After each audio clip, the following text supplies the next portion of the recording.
तो ये है द एंशंट रोमन एम्फीथिएटर। क्या आप जानते हैं कि ये मकाम तारीख़ में तफरीह, इल्मी गुफ्तगू, इस्लाम के अहम लम्हात का गवाह रही होगी, जब अलेक्जेंड्रिया इल्म और सकाफ़त का मरकज़ माना जाता था। और ये जो बैठने की जगहें बनी हुई हैं इधर, ये तकरीबन 600 अफराद की इसके अंदर गुंजाइश है। 600 लोग एक साथ बैठकर यहाँ से जो है प्रोग्राम को देख सकते हैं। ये इसके साथ इस जगह क्यों बने हुए हैं, जैसे मैंने आपको बताया कि इसके नीचे गर्म करने के लिए आग लगाई जाती थी, उसका सबूत एक ये भी है। ये जो कुआं बना हुआ है, इसकी दीवारें जो अंदर की हैं वो काली हैं, जैसे धुएं से हुई हैं। इन्हीं कुओं के ज़रिए अंडरग्राउंड वहाँ पर पानी को जो है सप्लाई किया जाता था। तो 6th सेंचुरी में जो अर्थक्वेक आया था, उससे भी इसमें काफ़ी तबाही हुई थी और काफ़ी चीज़ें जो है टूट गई थी।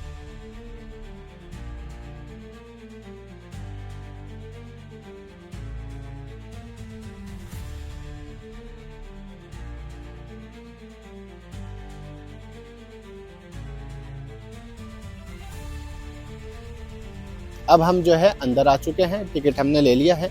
यहाँ की टिकट की भी सेम ही प्राइस है। अगर आप इजिप्शियन स्टूडेंट हैं तो आपके लिए 10 पाउंड है, आप इंटरनेशनल स्टूडेंट हैं तो आपके लिए 100 पाउंड है, और अगर आप इंटरनेशनल विजिटर हैं तो आपके लिए जो है 220 पाउंड है। चलिए, टिकट हमने ले ली है, अब इसे स्कैन करा के अंदर चलते हैं, आइए।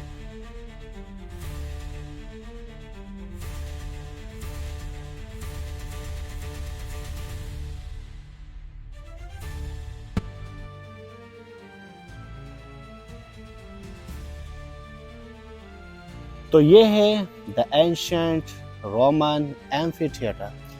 क्या आप जानते हैं कि ये मकाम तारीख़ में तफरीह, इल्मी गुफ्तगू, इस्लाम के अहम लम्हात का गवाह रही होगी। तो आइए इसकी सैर करते हैं और जानते हैं कि पास्ट में यहाँ क्या क्या होता था।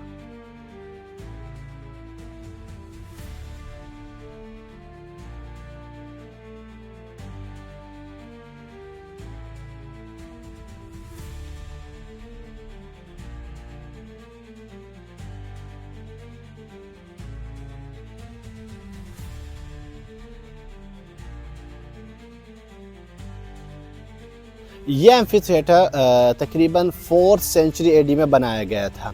ये उस वक्त बनाया गया था जब अलेक्जेंड्रिया इल्म और सकाफ़त का मरकज़ माना जाता था।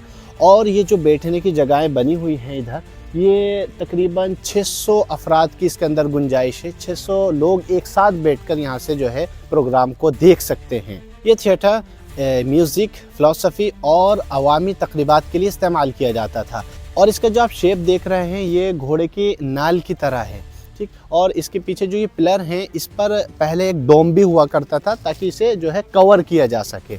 और जैसे कि मैंने आपको बिब्लियोथेका में भी बताया था कि रोमन जो थे या ग्रीक जो थे, या उस वक्त का जो दौर और ज़माना था, उस वक्त के जो हीरोज़ होते थे, स्टार्स होते थे, वो ये नाचने गाने वाले लोग नहीं होते थे। वो होते थे राइटर, वो होते थे वो लोग जिनके अंदर इल्म कूट कूट कर भरा होता था। लेकिन आज हम कहाँ आ गए हैं? अगर तारीख़ को देखें, तारीख़ हमारी क्या है और हम कहाँ आ गए हैं कि आज नाचने वाले, गाने वाले और ऐसे लोग जो बेहुदा कपड़े पहने हुए हैं, वो हमारे हीरो, हमारे आइडियल बन चुके हैं।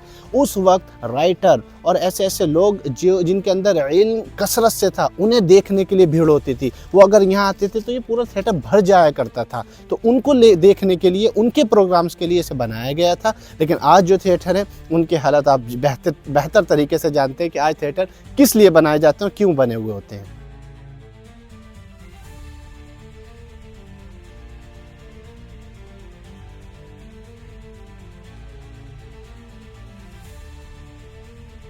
ये आप मेरे पीछे देख रहे हैं कि ये जो जीना बनाया गया है, ये असल में पहले मेन एंट्रेंस था।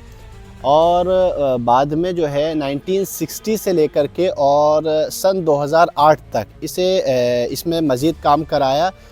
जामिया वारसो ने इसे इस्तेमाल किया 2008 तक, और उन्होंने ही पीछे ये मज़ीद बैठने की जगहें भी बनाई थी ताकि यहाँ जो प्रोग्राम हो उसमें ज़्यादा से ज़्यादा लोग उसे ज्वाइन कर सकें और देख सकें। उससे पहले ये जीना इसलिए भी बनाया गया ताकि आसानी से आवाम नीचे आ सके, आसानी से जो है उतरा जा सके, क्योंकि बहुत पुराना रोमन एरा का है। तो जो वो जीने थे वो खंडर में तब्दील हो गए थे और आज भी इन्हीं को ही इस्तेमाल किया जाता है। उसके अलावा जिस जगह मैं खड़ा हूँ, ये स्टेज है। यहाँ से पीछे अगर इस तरफ प्रोग्राम होता था, यानी यहाँ प्रोग्राम होता था, तो वहाँ तक के लोग सब मेरी आवाज़ अगर मैं ट्राई करूँगा तो वहाँ तक आवाज़ जाएगी, जो कि हम बाद में ट्राई करेंगे। वहाँ तक आवाज़ आसानी से जा सके। और दूसरा ये कि जो ये पुराना हिस्सा है जो कि अभी मैंने आपको दिखाया है, इसे दोबारा दिखाएं। यहाँ से अगर बैठ कर के कोई बोलेगा या खड़े होकर कोई भी बात कहेगा तो बग़ैर माइक के ऊपर तक बैठे हुए हर एक इंसान तक मेरी आवाज़ या उस बोलने वाली की आवाज़ साफ जाएगी।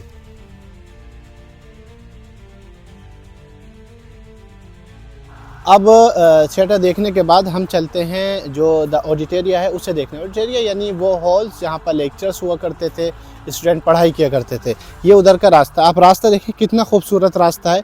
अभी भी ये इतना अच्छा दिख रहा है कि इधर देखें, इधर खड़े हुए हैं लाइन से। इधर जो है ये एल शेप में ऑडिटोरिया बना हुआ है, यानी वो क़ाआत, वो हॉल्स जहाँ पढ़ाई हुआ करती थी उसके जो निशानात हैं। अब तो क्योंकि खंडरात में तब्दील हो गया है तो वो मैं आपको दिखाने की कोशिश करता हूँ। आप ये रास्ता देखें कितना खूबसूरत बना हुआ होगा उस वक्त में।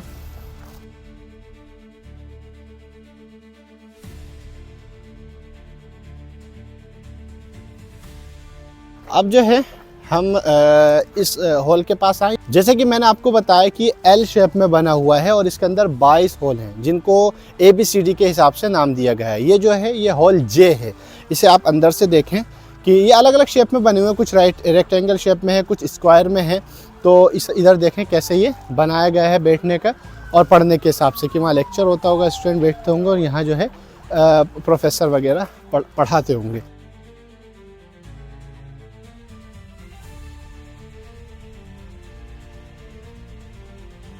जैसा कि मैंने बताया था कि ये एल शेप में 22 हॉल हैं, ये यहाँ तक हैं और उसके बाद ये फिर इसी तरह यहाँ हैं। कुछ मैंने बताया कि ख़त्म हो गए हैं, कुछ में निशानात बाकी हैं। तो ये सब इस तरह से और इस तरह से ये एल में बने हुए हैं जिन्हें द ऑडिटोरिया बोला जाता है। अब हम चलते हैं जो हम्मामात हैं यहाँ के, यानी द बाथ्स, ये रास्ता दिखा रहा है, इधर चलते हैं, उसके बारे में जानते हैं, आपको बताते हैं उसकी तारीख और उसे देखते हैं। आइए।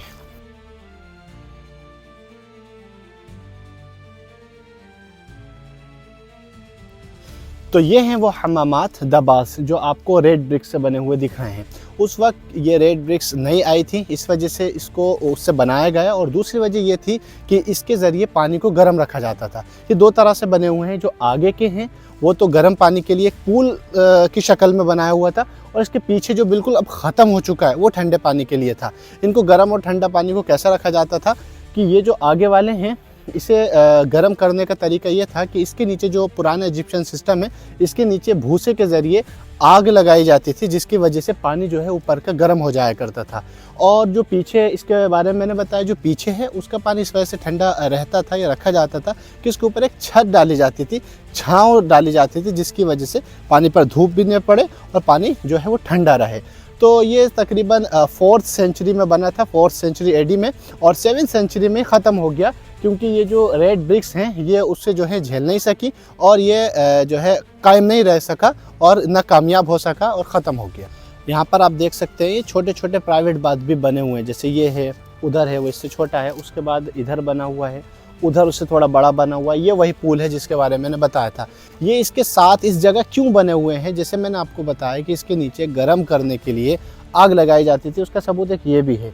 ये जो कुआं बना हुआ है इसकी दीवारें जो अंदर की हैं वो काली हैं, जैसे धुएं से हुई हों, और ये बहुत गहरा है। अभी मैंने ईंटा फेंक करके, पत्थर फेंक करके देखा जिससे उसकी ख़ास आवाज़ नहीं आई। तो काफ़ी गहरा है ज़मीन के अंदर नीचे पूरा, जहाँ पर आग लगाकर पानी को गर्म किया जाता था।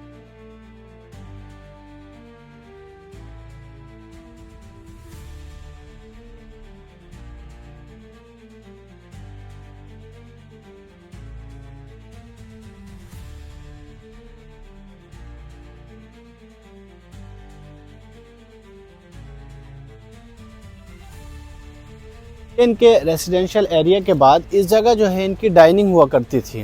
तो ये आप ज़रा सोचें ये कितने ऐश की ज़िंदगी को गुजारा करते थे रोमन्स और ग्रीक भी। तो यहाँ इन्होंने अपनी डाइनिंग लगाई हुई थी, यानी खाना खाने की जगह, और इसके ठीक सामने यहाँ पर जब जो अभी अंदर जाएंगे यहाँ इन्होंने बनाया हुआ था एक बर्ड हाउस, जिसमें बहुत सारी बर्ड्स थी, अलग अलग प्रजाति की, अलग अलग तरह की, कई किस्मों की, ताकि ये खाना खाते हुए उसे इंजॉय कर सकें और सामने का नज़ारा, एक खूबसूरत नज़ारा जो है दिखे। चलें अब बर्ड हाउस के अंदर चलते हैं और हकीकी जो मोज़ाइक्स मैंने आपको बताया उसे देखते हैं।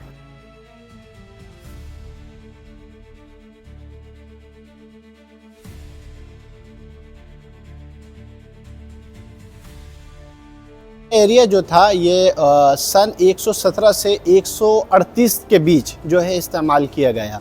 उसके बाद 3rd सेंचुरी के अंदर आकर यहाँ बहुत भयंकर आग लगी और ये इसमें से बहुत सारी चीज़ें तबाह हो गई। फिर उसके 150 साल बाद तकरीबन 450 में जो है इसे दोबारा रहने लायक बनाया गया और यहाँ लोग रहे, जो कि तकरीबन 550 यानी एक साल तक रहे, 550 एडी तक। अब जो मोज़ाइक्स आपको बता रहा था दर हकीकत वो ये होती है, ये आप देख सकते हैं कि यहाँ पर ये छोटी छोटी टुकड़ियों से कारपेट नुमा जो है फ़र्श बनाया गया है, ठीक। और इधर जो है ये एक मोज़ाइक वॉल है, ये एक दीवार बनाई गई है जो कि छोटी छोटी टाइल्स या मार्बल्स की टुकड़ियों से तैयार की गई है।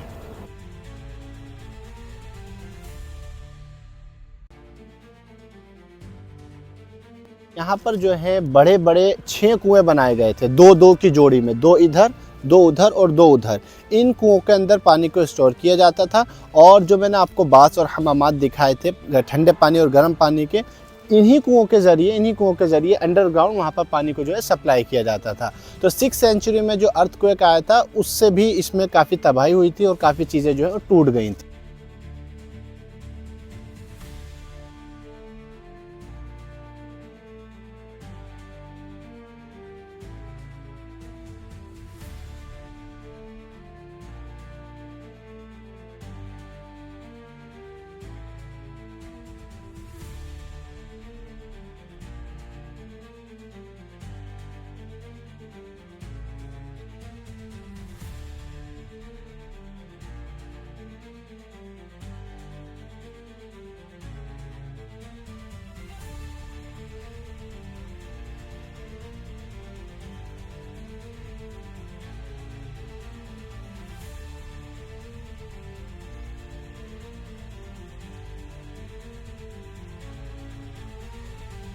तो दोस्तों ये था हमारा the ancient Roman amphi theatre, जो कि हमने अभी एक्सप्लोर किया। इसको दरियाफ्त किया गया था 1960 में। 1960 में जो आसार क़दीमा के माहिरीन थे वो यहाँ पर खोद रहे थे, किसी और चीज़ की खोज कर रहे थे, और खोदते हुए जब खुदाई हुई तो ये सामने आया, जो कि एम्फी थिएटर है, जो आप देख सकते हैं।